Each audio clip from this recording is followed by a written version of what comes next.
Get ready for the dictation. Dictation will start in 5 seconds. Start.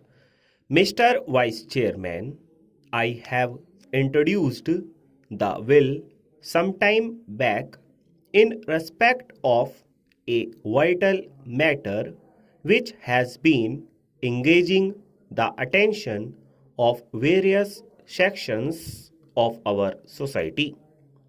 The matter has been discussed by several forums like various political parties, universities, bar associations, state governments, and so on.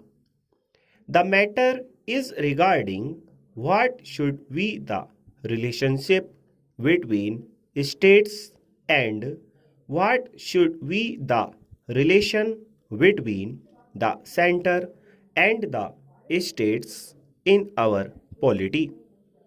The founding fathers of the Constitution advisedly envisaged a two-tier system for the country, one at the center and another at the state level.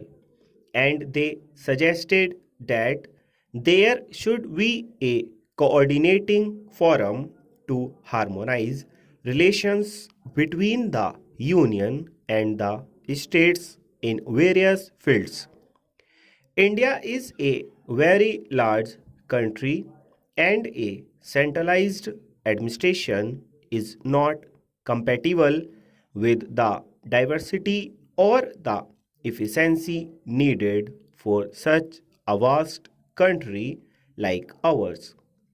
Article 263 was thought of as a way of to coordinate on and harmonize the relations between the center and the states and between the state themselves.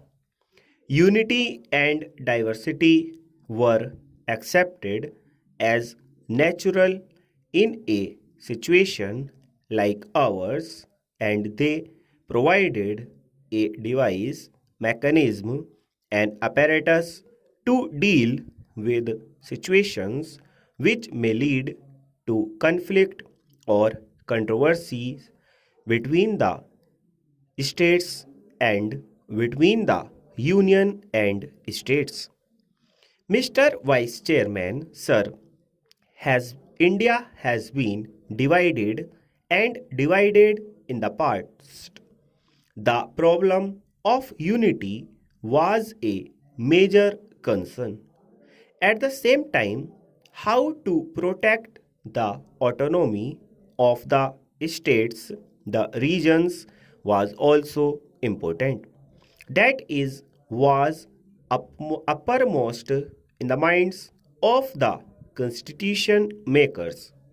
So Article 263 was brought in deliberately for this purpose.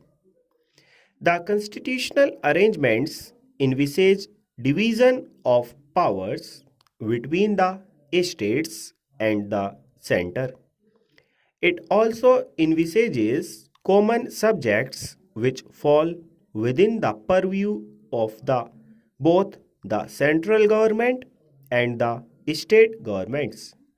Three lists were drawn up. There is the union list, there is the state list, and there is the concurrent list. But while working this arrangement in the last 4 decades, there has been a persistent tendency of over centralization of power, concentration of power in the union government. The union government has been slowly and steadily taking over some of the functions, some of the powers which legitimately belong to the state governments.